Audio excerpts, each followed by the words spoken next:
Singapore is an island city-state of only about 720 square kilometers with 5.4 million people.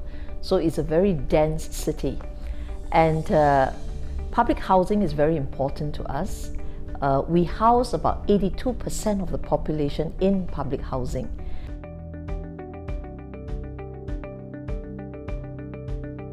Firstly, we focus on home ownership rather than rental.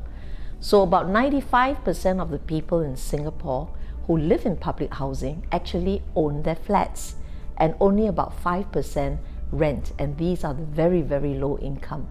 This is very important because it promotes rootedness in the country. It gives people a stake in the country. You will get better maintained flats. And also, it is a source of an asset that we can monetize for people's retirement. So the design of the public housing really looks at the life cycle of a person and his family. It starts when they're very young, when they first get married. We help them to buy an affordable flat. When they have a family, we help them to upgrade. And when they retire, the flat is used as an asset that you can monetize. That means you could sell a bigger flat, buy a smaller flat, and then buy an annuity, and that will pay you an income for life. Because many of our parents come from different countries, China, India, and they come and live in Singapore. So when we become independent, it was very important that people feel that they own a part of Singapore. If they were to be a citizen of this country and to be loyal to this country, they must feel they own a part of it. And it is important for us to give them home ownership. There are two components that are very important. I think first is to make sure that the housing is affordable to our citizens.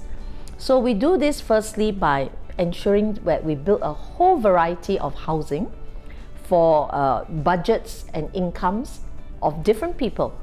So for the very poor, you have a small percentage of rental housing, and then we build housing of different sizes, 2-room, 3-room, 4-room, 5-room, which suits different budgets. So the variety enables you to buy according to what you can afford. The second part is, of course, while you can price the flat affordably, it's important to think of the financing model for the public housing. People have to find a way to pay the mortgage. So how do they do that? A very important instrument for us is the Central Provident Fund. In Singapore, the Central Provident Fund, or the CPF, is a compulsory savings program. This means that all of us contribute 20% of our income to this fund every month. Our employer contributes 16%. This gives all Singaporeans a very high savings rate of 36%. And of the 36%, 23% can be used to pay for housing.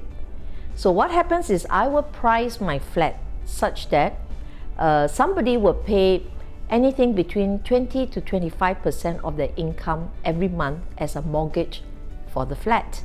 Now this means that if you choose a flat prudently, you should be able to pay your monthly mortgage every month using the 23% in your CPF, the 23% savings, and you come out with no cash outlay. And this is the way in which we have helped a lot of people achieve home ownership.